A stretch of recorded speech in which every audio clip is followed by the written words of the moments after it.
경진 대회를 좀 콜렉트로 연결해보는 걸 전 추천을 드리거든요. 캐글이나 데이콘에서 대회를 해요. 그러면은 머신러닝 파이프라인이랑 모델이 나오겠죠. 네. 이거를 아까 말씀드렸던 뭐 MLOps 관련된 컴포넌트에다가 내가 구축한 거에다가 파이프라인으로 등록을 해서 자동화를 시켜봐요. 사실 그러면 내 경진 대회랑 연습해본 게 이어지는 하나의 큰 포트폴리오가 되겠죠. 안녕하세요. 오늘 ML 엔지니어이면서 케겔 코리아 커뮤니티 운영자인 강천성님을 모셨습니다. 안녕하세요, 천성님.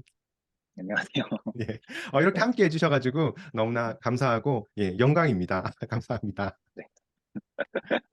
천성님을 대부분 알고 계실 것 같은데, 그래도 처음 보는 분도 있을 것 같아서 간단하게 소개를 한번 부탁드리도록 하겠습니다. 저는 이제 뭐 대부분 페이스북이나 이제 캐글 쪽으로 많이 활동하셨으면은 아실 법한 커뮤니티인 캐글 코리아라고 하는 이제 페이스북 커뮤니티를 운영하고 있고요. 그래서 2018년도부터 지금까지 계속 운영진을 하면서 활동을 하고 있고, 현재 이제 업무로는 머신러닝 엔지니어로서 이제 일을 하고 있습니다. 그래서 네, 잘 지금, 부탁드리겠습니다.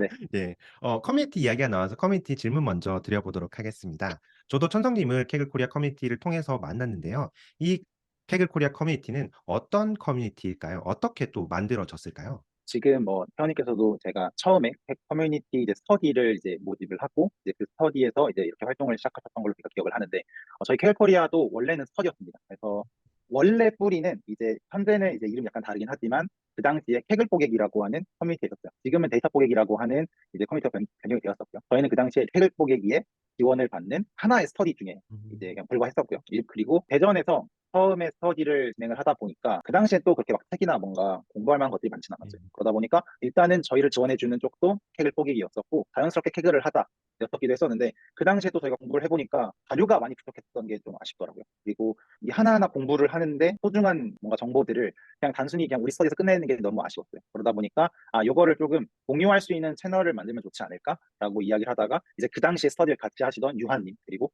그리고 이제 뭐 지금은 활동을 잘 안 하시지만 뭐 준태님이나 뭐 이제 금강님 해가지고 같이 스터디했던 분들이랑 해서 이게 막 고민을 많이 하고 있어요. 그러고 있었다가 태영님께서 또 제의를 해줬어요. 그 당시에 또 먼저 테라스 코리아를 운영하고 계셨거든요. 그러면은 스터디 원들이랑 뭐 한번 캐리코리아 만들어보는 거 어떻겠냐라고 해서 만들어진 커뮤니티였어요. 네, 저도 케겔 코리아 커뮤니티 통해 가지고 뭐 커뮤니티 대회도 참여를 해보고 또 좋은 분들을 많이 만나게 된 장이었거든요. 그래서 좋은 커뮤니티 만들어 주셔가지고 너무 감사드리고 있습니다. 네. 네.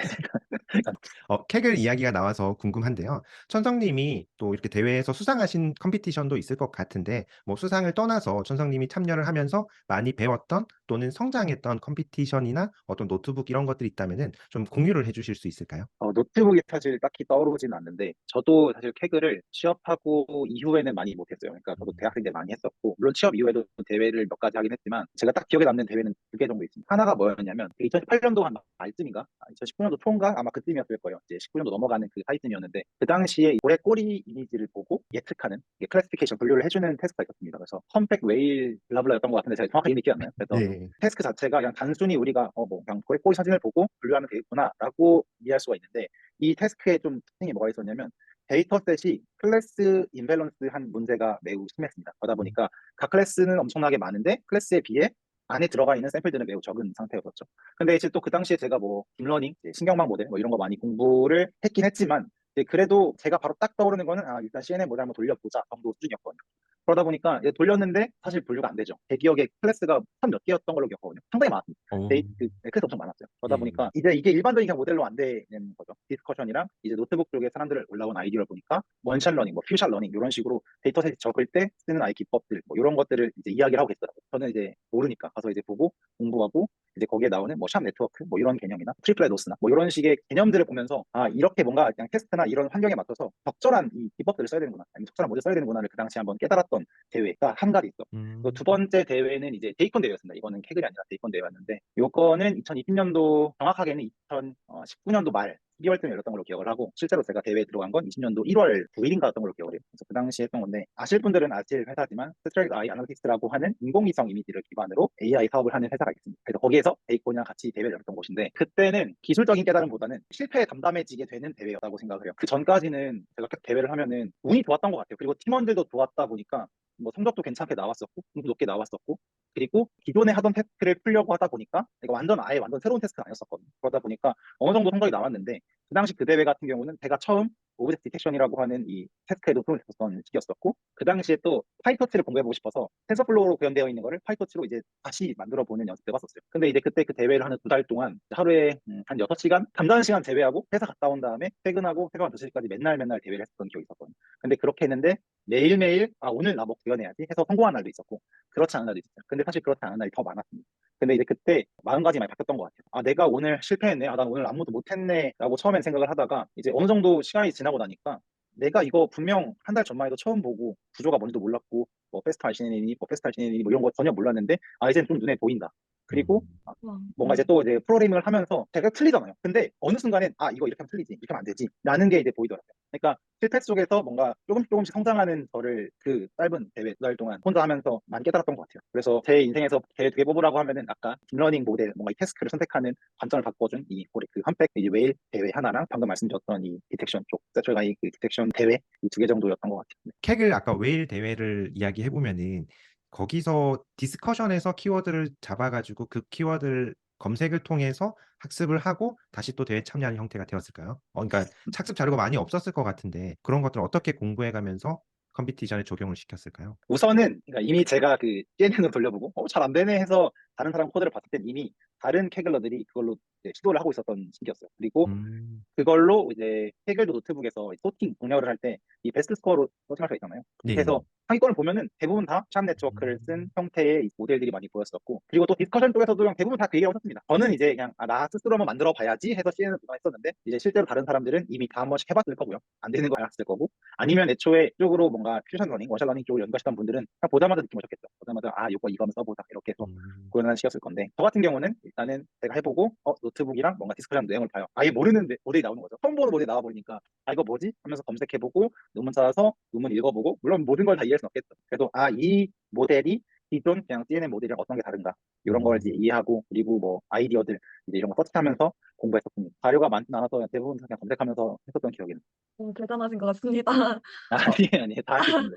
저도 궁금한 게 있는데요. 그 캐글, 데이콘, 뭐 SK 사내 대회 등 다양한 대회에 참가하신 것으로 보이는데 그중 캐글이라는 플랫폼을 선택을 해서 뭐 스터디까지 만드신 계기랑 뭐 캐글만의 장점이 있다면 무엇이 있을까요? 캐그를 선택했던 건 그냥 자연스러웠어요. 아까 말씀드렸지만 처음 시작한 거 자체가 캐그 스터디였기 때문에 캐그를 선택한 건 자연스러웠는데, 그럼에도 그 이후에도 제가 뭐 데이콘도 아마 18년도가 그때 알았던 걸로 기억을 해요. 그 당시 아마 창업이 18년도쯤이었던 걸로 기억을 하는데 이제 그쯤에 데이콘을 알았고, 그리고 뭐 사내 대회 말고도 사실 여러 대회 많았습니다. 제가 뭐 따로 그 말씀은 드리진 않았지만 뭐 네이버에서 열었던 대회도 나갔었고 이런 거 했었는데, 기존에 이제 우리나라에서 하는 플랫폼들과 캐글과 좀 많이 달랐어요. 물론 최근에는 데이콘도 많이 활발하게 계속 유저들의 뭔가 반응을 해서 이끌려고 노력을 하시는데, 그 당시에 이제 제가 느꼈던 태글의 장점은 뭐가 있었냐면, 우리나라는 너무 경쟁해요. 다른 팀과 너무 경쟁을 하다 보니까 올라갈 수 있는 선이 그 팀 역량에 따라서 제한이 돼버린단 말이에요. 근데 캐글 같은 경우는 대회를 진행하면서 잘하는 사람들이 물론 완전 핵심 아이디어는 공개하지 않죠. 그렇지만 조금씩 흘리거나 아니면은 다른 사람과 아이디어를 공유하고 다른 사람의 아이디어에 내가 의견을 달고 그렇게 디스커션을 하는 과정에서 새로운 아이디어가 생겨나고 그 아이디어를 구현한 코드가 공유되고, 이런 식으로 뭔가 경쟁형, 물론 컴피티션이니까 경쟁을 하긴 하지만 경진 대회지만 성장형 경진 대회 같은 느낌이 들었어요. 내가 다른 사람의 노하우를 대회를 하는 도중에 알 수 있다 보니까 내가 지금 대회를 하고 있지만 성장을 하는 대회를 지금 하고 있는 느낌? 좀 그런 게 많이 강했고, 지금도 아마 캐글의 가장 큰 강점은 단순히 그냥 노트북을 준다, GPU 머신을 준다 뭐 이런 거를 떠나서 여전히 안에서 재밌게 놀고 있는 데이터 사이언티스트나 분석가 분들의 공유하는 정신이라고 생각을 해요. 캐글의 장점이라고 하면은 공유라고 딱 말씀드릴 수 있을 것 같습니다. 감사합니다. 근데 저도 공감 되게 많이 합니다. 캐글 같은 경우는 공유 문화가 진짜 잘 만들어져 있더라고요. 저도 깜짝 놀랐어요. '아니 이걸 왜 공개를 이렇게 해 줄까?' 라는 생각들이 진짜 많이 들 정도로 우리나라에서 아무리 플랫폼을 만들더라도 사람들이 공개는 거의 잘 안 하거든요. 맞아요, 맞아요. 물론 공개하면 댓글들은 이제 "공개해 주셔서 감사합니다."라고 많이 달던데 그런 문화가 좀 없는데 캐글 같은 경우는 그렇게 공유 쉐어하는 문화가 정말 활발하게 이렇게 이루어지는 것이 정말 배울 점이 많은 그런 플랫폼이 아닌가라는 저도 생각이 들었습니다. 그리고 캐글이 좀 특이한 게 대회가 끝나고 나서도 사람들의 자기들의 솔루션을 공개를 해요. 물론 그 네. 상금권에 있는 사람들은 자기의 코드를 공개할 수가 없어요. 그러다 보니까 음. 상금권 이외 사람들은 본인의 코드를 아예 공개하는 경우도 있긴 해요. 근데 1, 2, 3등이 그렇다고 공개를 안 하냐? 아니에요. 코드는 공개하지 않지만 자기들의 핵심 아이디어는 상세히 적어놓습니다. 내가 이 대회에서 고민했었던 거가 사실 알고 보니 키 아이디어였고, 이런 경우가 너무 많아요. 엄청나게 아쉽게 되는 경우가 많이 생기긴 하지만, 그럼에도 이제 대회가 끝나고 나서도 내가 그 아이디어를 보고 실제로 구현해보고 그리고 그 점수가 나온다면 결국엔 그건 내 거가 되거든요.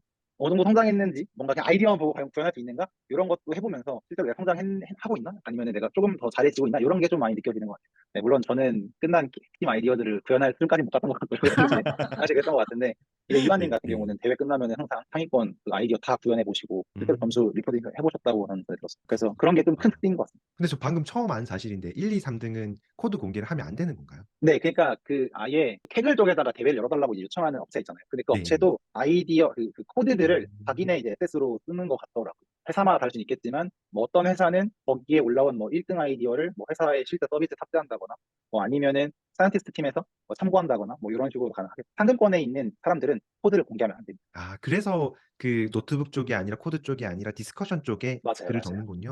아, 네, 저는 맞습니다. 이분들이 왜 이렇게 자세하게 적을 거면은 노트북으로 만들어 주시지. 네, 맞아요, 왜 맞아요. 이럴까 했는데 그 이유가 있었군요. 네. 저희 구독자분들이 대학생분들이 꽤 많이 있습니다. 그래서 천성님 대학 시절로 잠깐 이렇게 과거 한번 가서 이야기를 해 보도록 하겠습니다. 제가 네. 알기로 천성님이 화학을 전공하다가 중간에 전공을 한번 바꾸셨더라고요. 컴공 쪽으로 바꿨던데 복수 전공도 아니고 완전히 이렇게 변경하게 된 이유나 어떤 목표가 있었을까요? 저는 이제 고등학교 때 공부를 잘하는 학생은 아니었어요. 그러니까 잘 못한다라는 느낌이 진짜 공부 자체를 안 해서 그랬던 것 같다는 생각을 하거든요. 제가 또 좋아하는 거는 했어요. 그 당시에 화학 과목은 그래도 제가 재밌게 했었거든요. 근데 음. 그 중에 화학 과목만 팠었어요. 화학적인 현상이 재밌기도 했었고 그 이론 자체가 재밌기도 했었고 이제 또 잘하니까 또 재밌는 그런 것도 있잖아요. 고등학교 때 그냥 자연스럽게 나는 화학을 잘하고 화학을 재밌어하니까 나는 화학과에 가야겠다. 아니면 화학공학과에 가야겠다라고 해서 화학과에 진학을 했는데 알고 보니까 제가 실험을 되게 못하더라고요. 근데 결국 화학자는 이 실험을 합성하고 뭔가 이제 그런 것들을 잘해야 실력이 좋은 사람이 될 텐데 아니면 제가 뭐 대학원에 간다거나 물론 대학원에 네. 가도 실험을 잘해야 되는 건데 근데 막상 제가 실험을 해보니까 실험을 진짜 되게 못하더라고요. 그래서 그냥 일반 이론 수업 같은 경우는 잘 나오는데 이제 막 실험은 막 C 나오고 막 C제로 막 이렇게 나오고 그랬었거든요. 그때 약간 고민했던 것 같아요. 내가 좋아했었던 건 그냥 화학이라는 과목과 그냥 자연현상 자체가 좀 나한테 흥미로웠다 뿐인 거지. 이거를 나의 직업으로 뭔가 가져가기에는 재밌지 않을 수 있겠다. 이걸로 내가 음. 평생 일을 한다라고 하면 과연 재밌을까? 약간 이런 고민을 음. 했었던 것 같아요. 그 당시에 이제 전 1학년 바로 끝나고 군대 갔다 온 다음에 탈복학을 했었어요. 탈복학을 음. 했다가 3월 달에 이제 그 생각을 딱 하고 2학년 딱 복학하자마자 바로 4월 달에 이제 휴학을 했습니다. 그때 약간 좀 막 중2병 같이 갑자기 대입병이 걸린 건지 모르겠는데 약간 이래서 나는 남들처럼 그냥 바로 칼복학하고 바로 칼 졸업해서 난 취업하기 싫어. 약간 이런 게 좀 있었거든요. 그러다 보니까 그러면 내가 1년 정도는 사실 하고 싶은 거 해도 되지 않을까 였었고 그 당시에 목표 중 하나가 뭐였냐면 제가 원래 그 외삼촌의 영향을 좀 받아가지고 어렸을 때 외삼촌 좀 자전거를 왔거든요. 외삼촌이 컴퓨터를 좀 아세요. 중학생 때 사용하던 컴퓨터도 삼촌이랑 같이 용산 전자상가 가가지고 이제 견적 내고 막 조립하고 막 그랬었거든요. 근데 저는 그 당시에 너무 재밌기도 했었고 그리고 고등학교 때도 뭐 지금은 지금 막혀 있는데 그 당시 안드로이드 폰의 초창기가 많이 해킹이 가능했어요. 아이폰도 음. 가능했었던 것처럼 그런 네. 가능했었는데 근데 뭐 그걸 해킹해서 뭐 이상한 걸 뭔가 불법을 일으킨다거나 이런 막혀 있는 기능을 뚫는다거나 뭐 이런 건 아니었었는데 그 당시에 썼던 게 뭐가 있었냐면 운영 체제의 커널이라고 하는 부분을 이제 바꾸면 CPU 스케줄링을 바꿀 수가 있어요. 핸드폰의 성능이 좀 많이 달라지거든요. 결국은 핸드폰 튜닝을 한 거죠. 핸드폰 튜닝을 하면서 재미있었던 거죠. 그래서 음. 그러면은 내가 재미있어 했었던 게 그쪽이었으니까 그러면 내가 코딩을 한번 해보자 라고 해서 이제 휴학을 하고 혼자서 독학을 했어요. 이제 그 당시에 또 운이 좋았던 게 저랑 친한 친구 2명이 컴퓨터공학과였어요. 그 친구들 입장에서는 제가 좀 잘했었던 것 같아요. 근데 제 생각에는 잘했다라는 느낌보다는 대부분의 학생들은 전공을 원해서 가는 케이스는 잘 없잖아요. 대부분 네. 학교를 맡아서 간다거나 이제 그렇게 되는데 제 친구들의 동기들을 보면은 코딩을 하고 싶어서 온 친구들은 몇 명 없고 그 친구들이 이걸 하면서 어려움을 많이 느끼고 잘 못하는 걸 보는데 저 같은 경우는 재밌어하면서 혼자 하니까 그 친구들 입장에서는 잘한다 얘는 뭐 재밌게 한다 약간 이런 게 보였겠죠. 그래서 그 친구들의 칭찬을 듣다가 전과했습니다. 그렇게 돼서 이제 전과를 했었던 거고 네 근데 그래서 뭐 코딩이랑 컴퓨터 이렇게 만지는 거랑은 다른 거잖아요, 사실. 컴공에서는 튜닝하는 거 이런 거 전혀 배우지 않잖아요. 맞죠. 사실 그거는 별도로 공부를 해야 되는 영역이죠. 네, 그냥 관심이 네, 있어서 잘하는 거지. 네 맞습니다. 코딩하는 거에 있어서는 그렇게 장벽 없이 이렇게 잘 넘어가셨나요? 그 당시엔 그랬던 것 같아요. 그러니까 음. 물론 제가 뭐 처음부터 막 엄청 복잡한 뭐 프로그래밍을 했던 건 아니긴 한데 뭐 조건문이나 반복문이나 뭐 클래스 물론 그 당시 클래스라고 하는 개념이 사실 이해가 잘 안 갔어요. 추상화하는 개념이 되게 잘 안 갔고 음. 그렇긴 했지만 뭐 그래도 재밌게 계속 두들기면서 했었던 기억이 있었거든요. 그래서 그 당시에 복수 전공을 할까 했었는데 아까 말씀드렸던 것처럼 그 당시에 또 뭔가 보면 화학과 컴퓨터를 섞는다라고 하면 뭔가 이제 융합부 같은 것처럼 섞어서 뭔가 시너지가 난다라고 하면 복수 전공을 했을 것 같아요. 근데 복수 전공보다는 저는 그래도 컴퓨터 그냥 한 전공에 좀 집중하고 싶어서 그 당시에 그냥 아예 전과를 했었습니다. 네, 옛날 이야기 이렇게 자세하게 네. 말씀해 주셔서 감사합니다. 네, 겸손하게 말씀하셨지만은 화학을 선택하거나 물리를 선택하시는 분들은 그래도 공부를 꽤 하시는 분들이 선택을 하더라고요. 아, 맞아요. 안 하시는 분들은 아닙니다. 학번을 잘 모르지만은 저 때는 뭐 지구과학이나 뭐 이렇게 생물을 많이 선택했던 것으로 맞습니다. 기억하고 있습니다. 음. 보통 컴퓨터 공학과 이쪽을 전공하게 되면 지금은 사실 다양한 진로로 이렇게 많이 진출하게 되는데요. 예전에 보면은 보통은 일반적으로 소프트웨어 개발자 쪽으로 많이 갑니다. 그런데 천성님은 데이터 관련 직무로 이렇게 준비를 해서 취업을 하셨던데 데이터 분석 쪽으로 가게 된 어떤 계기라든지 이유가 또 있었을까요? 이건 또 이제 3학년쯤으로 가야 되는데 네. 제가 아까도 재밌어서 이제 했다고 했잖아요. 전과를 하고 수업도 듣고 이제 막 공부를 하고 나니까 아니 실제로 이론도 전 재밌었습니다. 수업 끝나면 그냥 항상 도서관에 있었어요. 그냥 이론 자체가 재밌었어가지고 물론 이제 저랑 맞지 않는 이론도 있긴 했었는데 대부분 다 재밌었어요. 왜냐면은 그냥 단순히 하드웨어로밖에 우리가 보이지 않는데 내부적으로 소프트웨어가 움직이는 거 이런 것들이 좀 신기하게 돼서 그냥 자연스럽게 공부를 했었단 말이에요. 근데 이제 그렇게 하고 있는데 이제 어떤 과에든 다 존재하는 이제 이 괴물들을 제가 3학년 때 만납니다.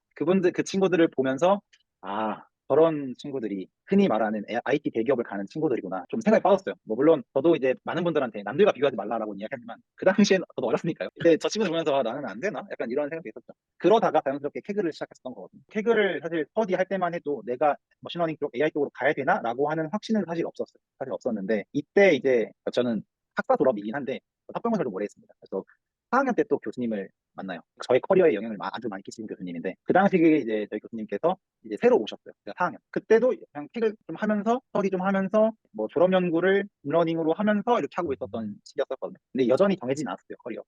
이 진로가. 그 당시에 교수님 수업을 딱 듣고 ML 머신러닝 관련된 이론 수업을 딱 제대로 듣고 나서 아 이거 정말 매력적이다. 재밌겠다. 약간 이런 생각이 들었었고. 근데 물론 그 당시만 해도 석사 안 가면 AI나 뭐 ML 쪽에 취업하기 어려워 이런 게 좀 있긴 있었어서 물론 저도 자연스럽게 대학원 준비를 하긴 했었는데 좀 이 방향성이 정해진 건 그 당시에 교수님의 영향을 좀 받고 요즘 수업 듣고 아 이거 정말 재밌다 이렇게 하면서 자연스럽게 정했었습니다. 그럼 그때 케글이라는 정보는 어디서 얻어서 참여를 했을까요? 사실 처음 하시는 분들은 케글이라는 존재 자체를 사실 모르잖아요. 맞습니다. 예. 맞습니다. 예.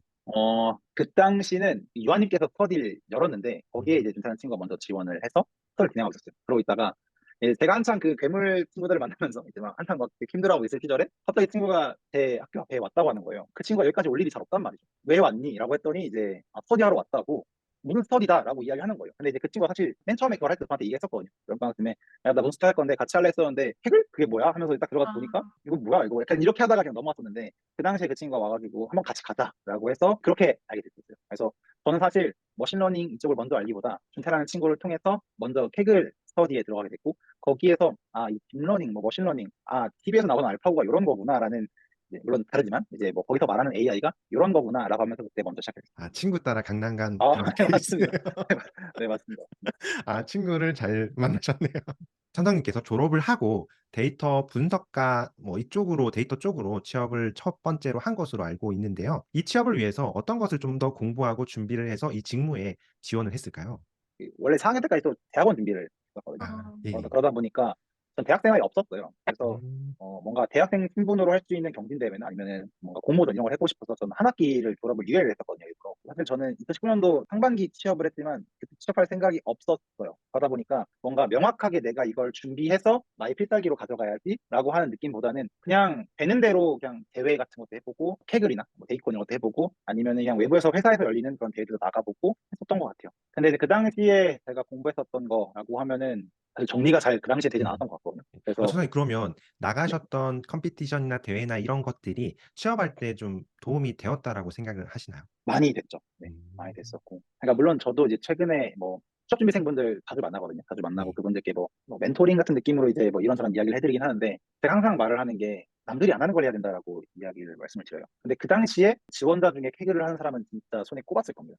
아, 그런데 그랬을 것 이제 같네요. 케그를 수학 영역을 가져가니까 질문이 막 들어올 수밖에 없는 거죠. 그래서 음. 그 당시엔 그런 게 있었던 것 같고 그리고 저는 또 그 당시에 이 대회 이력 말고도 아까 말씀드린 교수님의 도움으로 강의를 또 먼저 나갔어요. 학생 때. 아, 우와. 예. 네, 그래서 교수님께서 이론 강의를 하셨고 제가 이제 대회 같은 걸 많이 해보니까 코드는 그래도 대략적으로 잘 땄거든요. 그래서 그 당시에 저는 실습을 했습니다. 그래서 교수님께서 이론하시면은 제가 그 다음날 실습하는 식으로 해서 아예 대기업 같은 데 가서 수업도 하고 그런 걸 했었는데 이제 그런 이력들이 있다 보니까 조금 도움이 됐던 것 같아요. 근데 사실 그렇게 할 수 있었던 배경에는 제가 대회 같은 걸 많이 하면서 실전적인 코드, 뭔가 태스크를 많이 풀어봤던 게 도움이 많이 되지 않았나라고 생각을 합니다. 문득 듣다가 드는 생각이 이렇게 다른 분야였음에도 이렇게 오셔서 막 퇴근하시고도 새벽 2-3시까지 계속 막 코딩을 하시고 학부 시절 때도 강의까지 나갈 정도로 실력이 되셨다면 엄청나게 열심히 하셨을 것 같은데 좀 이렇게까지 할 수 있었던 원동력, 힘 이런 게 뭐가 있을까요?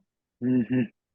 일단 학생 때는 그냥 닥치는 대로 했던 것 같아요. 아까 그 휴학을 했을 때 이야기를 하면서 그냥 코딩만 했다고 말씀을 드렸지만 저는 그 당시에 이제 다른 목표들도 있었거든요. 근데 그 중에 하나가 뭐가 있었냐면 내가 준비가 되어 있지 않아서 미리 준비할 수 있음에도 하지 않아서 나중에 기회가 왔을 때 음. 아니면은 뭔가 이게 기회인 걸 알면서도 못 잡는 순간은 안 만들고 싶다라는 생각을 그 당시에 했었어요. 그냥 그런 생각이 항상 있었거든요. 항상 있었다 보니까 뭔가 기회가 왔을 때 고민을 많이 하잖아요, 당연히. 케일코리아 이 커뮤니티를 만든 것도 그렇고, 아니면은 처음에 교수님께서 저한테 같이 가서 할래요? 라고 이제 제의를 해줬을 때도 고민을 많이 했지만 이런 생각이 들었어요. 이거 놓치면 후회한다. 라는 아. 생각이 많이 들었던 것 같아요. 분명 이거 지금 나한테 엄청 챌린지한 것들인데, 요걸 내가 과연 해낸다면 나는 그만큼 뭔가 내가 얻어가는 게 많을 것 같다. 이런 거를 많이 느꼈던 것 같아요. 아까 말씀드린 것처럼 뭐 학생 때 제가 뭘 했는지 정리가 안 돼요라고 말했던 것도 진짜 그냥 저한테 딱 기회가 왔을 때 아, 이거 어려울 것 같은데. 근데 해볼 수 있지 않을까라는 생각이 들었다면 전 다 했던 것 같아요.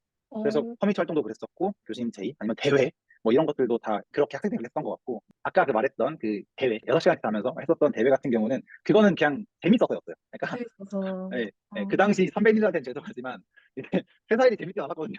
그러니까 아. 회사 일이 재밌을 수가 없는 게 사실 저는 이제 그 당시 SK에서 근무할 때였는데 대기업 신입한테 사실 뭔가 재밌는 일을 주진 않다 당연히. 왜냐면은 그 친구들이 실수를 했을 때 과연 이 실수를 메꿀 수 있냐? 그런 역량이 있냐라고 하면은 당연히 없단 말이죠. 그러다 음. 보니까 그렇게 재밌는 일을 주지 않았어요. 물론 그게 다 쌓여가지고 저의 커리어를 가져가는데 분명 필요한 작업 일들이긴 하지만 그 당시에 사실 회사에서 뭔가 재미를 느끼지 못했었는데 그걸 퇴근하고 풀었다고 생각하시면 될 것 같아요. 뭐 사실 대회는 그냥 재밌어서 했습니다. 재밌어서 그냥 했고 그거 말고도 저는 약간 이런 기대감이 있어요. 내가 이렇게 계속해서 해냈을 때 내년에 과연 난 어떤 일을 할 수 있을까라는 그런 기대감이 있어요. 물론 저도 사람인지라 피곤하고 가끔씩 막 침대에 누워서 유튜브도 보고 하루 종일 막 저도 넷플릭스 보고 막 그러거든요. 그렇긴 하는데 그건 사실 잠깐 뭔가 나의 정신이나 나의 좀 육체적으로 힘들 때 그렇게 하지만 그 이후에는 그래도 최대한 움직이면서 내가 새로운 걸 하려고 노력을 하는 편이에요. 내가 계속 해야 앞으로 나갈 수 있지 않을까? 이런 생각이 좀 몸에 배어 있는 것 같아요. 네. 내년을 위해서 오늘을 갈아 넣으시는군요. 맞습니다. 그러니까 갈아 넣을 수 있을 때 갈아 넣어야 나중에 후회하지 않는다. 약간 이런 생각도 있는 것 같아요. 할 수 있을 때 하자. 약간 이런 거. 저도 앞으로 좀 재밌게 좀 기회도 잘 잡는 사람 이거를 모토로 삼고 한번 열심히 해 네, 네. 보도록 하겠습니다.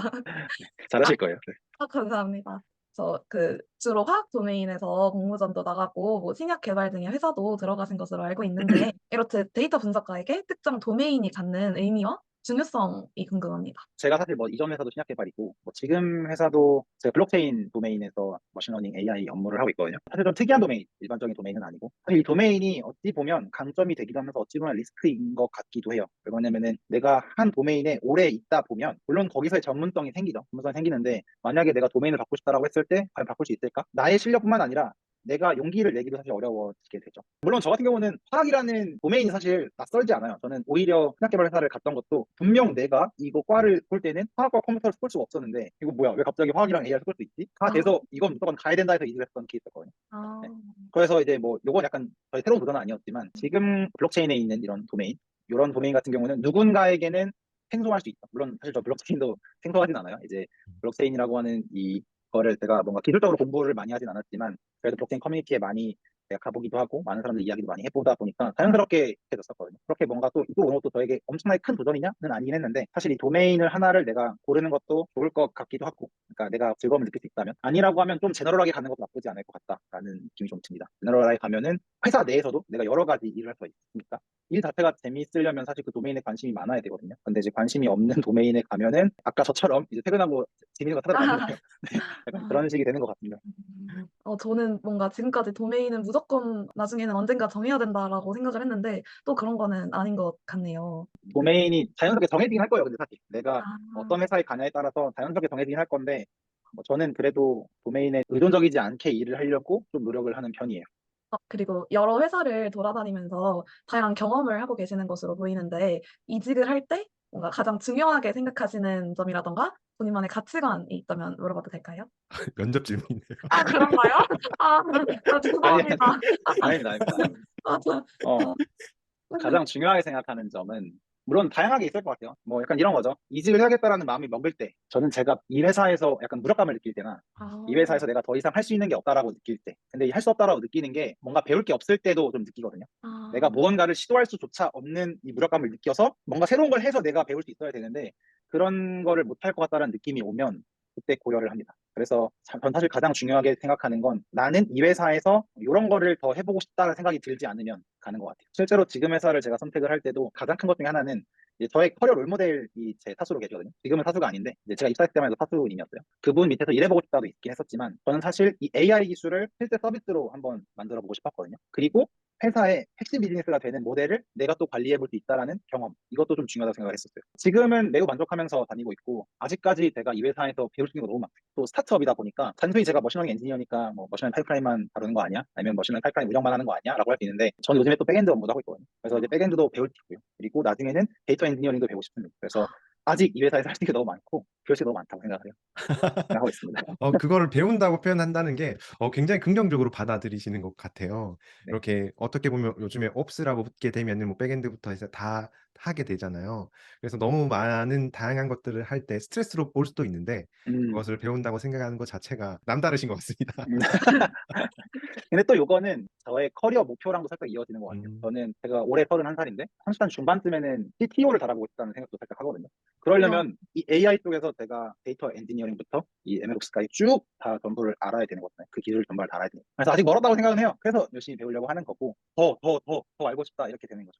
물론 업무가 많으면 당연히 스트레스가 올 수는 있을 것 같은데 또 아까 또 말씀드렸던 것처럼 내가 계속 실패를 하고 뭔가 이 어려움이 있어야 이제 내가 음, 새로운 거를 배운다, 내가 성장하다라는 걸 또 느끼는 걸 경험을 해보니까 이 어려움조차도 내가 한 달만 지나보면 별거 아니었을 거고 한 달 뒤에는 또 이 어려움이 나한테 당연한 익숙함이 되지 않을까라는 생각을 또 해요. 그러다 보니까 그냥 합니다. 네.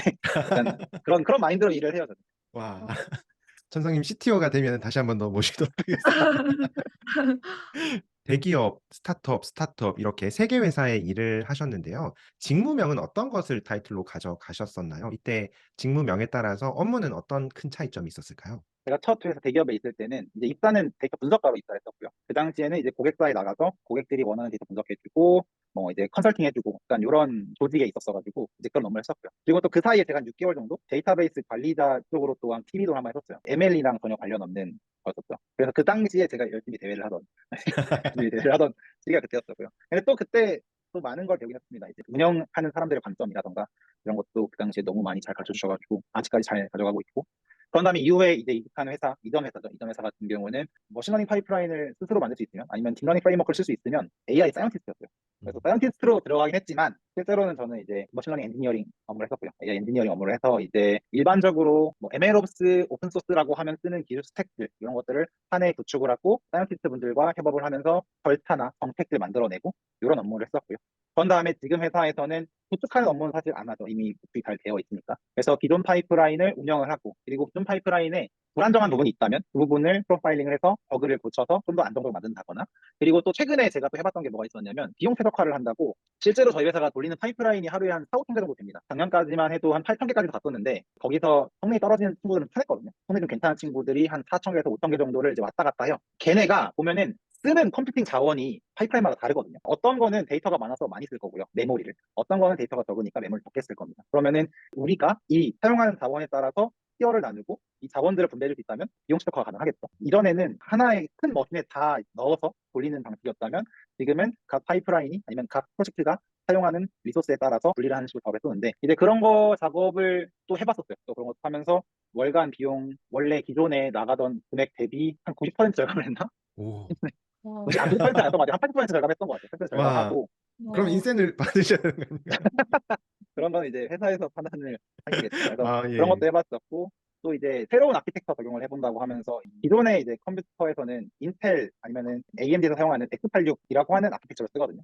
ARM 아키텍처를 사용을 해서 기존 또 줄인 거 대비 20% 정도 더 절감도 한번 해보고 이런 것들도 많이 해서 최근 회사에서는 그런 쪽 업무를 많이 해요. 기존에 잘 배어 있는 잘 고정되어 있는 파이프라인을 조금 더 효율적으로 그리고 조금 더 빠르게 비용 최적화를 하면서 하는 업무를 주로 하고 있고 그리고 이제 MLOps라고 하는 업무를 하고 있다 보니까 자연스럽게 데이터 프레시니스나 아니면 모델 프레시니스 같은 이제 모니터링 그리고 알람들을 제가 받고 그걸 받으면 전파를 해서 대응하는 식의 업무들도 하고 있습니다. 이런 것도 하고 있고 이제 또 아까 말씀드렸던 것처럼 최근에는 이제 백엔드 주니어로서 음. 시니어분과 같이 또 백엔드 서버 최적화나 이런 거 업무를 하고 있어요. 점점점 넓어져 가고 있습니다. 저의 이제 업무량이 넓어져 가고 있어요. 예, 업무가 넓을 뿐만 아니라 지금 성과도 엄청 나신데요. 와. 네. 재밌게 하고 있습니다. 천원님 지금 현재 블록체인 쪽으로 이렇게 근무를 하고 계신데요. 제가 혹시 회사명을 밝혀도 되나요? 예. 네네. NTF 뱅크는 어떤 회사인가요? 저희 회사는 이제 블록체인의 이제 NFT라고 하는 가상자산들의 가격들이 이 변동성이 매우 심합니다. 그리고 예전에는 사실 가상자산으로 많이 인정하지 않는 편이었는데 요즘에는 전통금융 쪽에서도 가상자산으로 실제 자산으로 이제 인식을 하려고 하는 노력을 많이 하고 있어요. 그에 따라서 규제라던가 아니면은 뭐 여러 가지 뭐 법안들이 많이 생겨나고 있는 지금 상황이긴 한데 이제 그럼에도 여전히 이 가격이 얼마냐라고 하는 뭔가 이 작업이 매우 중요합니다. 왜냐면은 이 자산이 얼마냐에 따라서 우리가 얘를 담보로 걸고 대출을 받을 수 있고요. 아니면은 요거를 기반으로 새로운 서비스를 또 만들어낼 수 있습니다. 이런 가치 측정을 그러니까 저희는 밸류에이션이라고 해요. 밸류에이션 API라고 이야기하는데 이 밸류에이션을 하는 거를 이제 메인으로 하는 모델들을 이제 저희가 지금 서비스로 제공을 하고 있고 최근에는 또 이제 메타마스크라고 하는 블록체인에서 업계 1위 지갑 어플리케이션이 있습니다. 거기랑 이제 파트너십 맺어가지고 이런저런 많은 서비스를 하고 있고요. 물론 제가 이제 BD팀이 아니다 보니까 정확하게 저희 회사가 어떤 사업을 해요라고 좀 자세히 말하기는 너무 좀 어려운 상황인데 블록체인 쪽에서 뭔가 이것저것 많은 금융 서비스를 할 수 있도록 도와줄 수 있는 업무들 이런 일들을 하고 있고 또 더 많은 걸 준비를 하려고 하고 있습니다. 천정님은 블록체인에 관심을 가지게 된 게 코인을 하면서 관심을 가지게 된 걸까요? 아니면은 그냥 블록체인 기술에 관심이 생긴 걸까요? 그러니까 사실 처음에는 네. 코인에 돈을 먼저 투자를 하기보다는 그 전부터 알고 있었어요. 강남역 쪽에 논스라고 하는 블록체인 커뮤니티가 있거든요. 이제 거기에 아까도 말했던 그 준태라는 친구가 준태님이 거기에서도 살고 계세요. 거기 예. 그러니까 그 커뮤니티는 좀 신기한 게 제가 예전에 꿈으로만 생각을 하던 것들을 하고 있거든요. 커뮤니티 사람들이랑 같이 살아요. 처음에 제가 거기를 알았던 곳이 2020년도가 그때 알았던 것 같은데 그때만 해도 이런 곳이 있다고? 이렇게 내가 좋아하는 거를 다 같이 좋아하는 사람들이랑 같이 산다고? 몇 번 놀러 갔어요. 몇 번 놀러 가고 다시 이쯤 놀러 되면 가고 다단계가 아닌가라고 생각했어요. 아니 아, 근데 이제 죄송합니다. 농담입니다. 아니. 사실 저도 그 생각을 합니다. 이제 준태라는 친구랑 이제 이것저것 많이 하고 지금까지도 계속 같이 이제 하다 보니까 그리고 준태도 블록체인으로 넘어왔습니다. 넘어왔고 근데 물론 블록체인 씬에서 AI 기술을 가지고 이런저런 많은 서비스를 하려고 하고 있죠. 그러니까 대부분 뭐 블록체인 쪽을 잘 모르시는 분들이 AI를 하는 사람들이 블록체인을 많이 넘어갔다라고 이야기를 하는데 저도 블록체인도 데이터 하는 사람들 입장에서는 그냥 하나의 도메인이라고 생각을 해요. 내가 블록체인 넘어갔다고 다른 일을 하는 게 아니라 결국 블록체인 위에 있는 온체인 데이터를 분석하고 그걸 기반으로 무언가를 하는 거다 보니까 사실 똑같지 않나? 약간 이런 생각을 하거든요. 그쪽 커뮤니티랑 뭔가 제가 또 많이도 놀러 갔고 거기에 있는 사람들 이야기도 많이 들어보고 하다 보니까 재밌구나. 이 블록체인이라는 동네가 단순히 그냥 뭐 투자 뭐 이런 걸로 되는 게 아니라 정말 여기서 너무 초창기 시장이다 보니까 혼란이 많을 뿐이지 음. 요거는 기회일 수도 있겠다라는 생각이 들었어요. 그러다 보니까 이제 고민을 하다가 지금 회사로 왔던 케이스입니다. 전 개인적으로 요즘은 MLOps 등의 엔지니어링 분야가 매우 경쟁력도 높고 각광받고 있다고 생각을 하는데 이 분야를 선택을 하게 된 계기랑 이런 ML 엔지니어만의 장점이 있다면 무엇이라고 생각하시나요? 일단 선택하게 된 계기는 GDG 행사에 지원을 할까 하다가 제가 지원을 안 했거든요. 뭐 여전히 저는 개발자라고 하는 인식을 하고 있지 않았었거든요. 스스로가. 저거는 내가 갈 만한 길은 아닌 것 같은데 라는 생각을 했었고 그러다가 우연히 송현님이랑 같이 저녁 식사를 할 기회가 있었는데 요즘에 그 하는 그거 행사 그거 잘하고 계시냐 하다가 저도 관심이 있었는데 저 사실 개발자가 아니라고 홍보가 나왔지만 뭔가 그런 쪽에 좀 자신이 없기도 했었고 또 제가 스스로 커리어를 그쪽으로 갈 생각이 뭔가 들진 않았어가지고 그냥 지원하지 않았다 이렇게 이야기를 말씀드렸거든요. 근데 좀 궁금하긴 하다라고 했는데 이제 한번 그래 한번 와봐라 해서 갔다가 프로젝트를 했어요. 했는데 그 당시 생각이 드는 거예요. 왜 다른 사람들은 AI 엔지니어링, 머신러닝 엔지니어링을 그러니까 소개를 할 때 머신러닝 엔지니어라는 말이 물론 그 당시 많긴 했어요. 그럼에도 데이터 사이언티스트, 데이터 분석가라는 직무가 훨씬 더 핫했거든요. 이거 왜 사람들이 안 하지? 그리고 또 이제 그 당시에 생각이 바뀌었던 게 뭐가 있었냐면 그래도 나 컴공인데 지금 내가 이 모델링 좀 할 줄 알고 데이터 분석 좀 할 줄 알고 여기에 나의 이 컴공 베이스를 좀 붙여서 내가 AI 엔지니어링 한다면 괜찮겠는데? 라는 생각을 그때 했어요. 그리고 또 이제 그 당시 송현님이 너무 멋있어 보였어요. 물론 지금도 아주 멋있는 분입니다. 아주 멋있는 분인데 그냥 개인적으로 송현님의 커리어를 살짝 따라하고 싶은 느낌이 있었거든요. 약간 좀 동경의 느낌도 있었고 그럼 나는 AI 엔지니어링으로 간다. 라고 해서 좀 정해졌던 것 같고요. 근데 이제 엔지니어만의 장점이 있다. 장점이 무엇냐라고 하면은 내가 학교에서 배웠던 거를 실제로 써먹을 수 있는 영역은 리서치 영역보다는 엔지니어 영역이 좀 더 강했던 거죠. 이거는 재밌겠다. 약간 이런 것도 있었고. 그래서 엔지니어만의 장점이라고 하면 약간 애매하긴 하지만 서비스나 비즈니스에 따라서 이런 거 저런 거를 많이 엔지니어링적인 게 다양하게 들어가거든요. 기법이나 뭔가 이제 이론들이 다양하게 들어가는데 그걸 찾는 과정이 좀 재밌다? 장점이라고 하게 맞나요, 이게? 돈을 버는 사람은 엔지니어잖아요. 연구자가 뭐 물론 좋은 아이디어로 또 뭘 만들어 주시지만 실제로 그걸 서비스로 만들어서 돈을 버는 사람은 엔지니어잖아요. 그러다 보니까 조금 더 서비스에 맞닿아 있는 경험 그런 것들이 좀 더 재미를 느낄 수 있다면 그런 것도 괜찮았던 것 같고. 방금 아까 말씀하신 송호연 님이 그 AI 홀릭인가? 그 유튜버 채널을 운영하시는 분 맞나요? 맞습니다, 맞습니다. 아, 이해할리 예. 그구나. 예. 네, 저도 그래서 많이 제가 봤던 것 네네 같습니다. 네 맞아요, 맞아요. 요즘에는 잘 안 찍으시죠? 혼자 나오셔가지고 이런저런 이야기들 많이 맞아요, 맞아요. 하시더라고요. 네. 네. 네, 천성님 이제 마지막으로 아까 조금씩 이야기는 해주셨는데요. ML 엔지니어 또는 뭐 데이터 관련 직무를 준비하는 분들에게 뭐 하고 싶은 이야기 또는 어떻게 준비하면 좋겠다. 지금 현직자 입장에서 좀 공유해 주시고 마무리하도록 하겠습니다. 신입분들한테 대단한 기술을 사실 바라기는 어렵죠. 뭐 예를 들어서 뭐 제가 이제 MLOps 업무를 한다고 하면은 대부분 분들은 저 MLOps 엔지니어 하고 싶은데 어떻게 준비해야 돼요? 이야기를 하시거든요. 근데 MLOps에서 겉으로 사실 드러나는 건 뭔가 뭐 파이프라인 만들고 뭔가 MLOps 에셋 같은 컴포넌트를 딱 깔고 이런 걸로 보이지만 사실은 결국에는 운영 업무란 말이에요. 그러다 보니까 이 운영을 입사하기 전에 연습을 한다는 솔직히 엄청나게 어렵다고 생각해요. 내가 서비스를 만들어보고 그 서비스에서 뭐 이런저런 비상 상황이나 뭔가 이제 장애가 발생해서 그걸 대처한다거나 이런 경험이 필요한 거니까.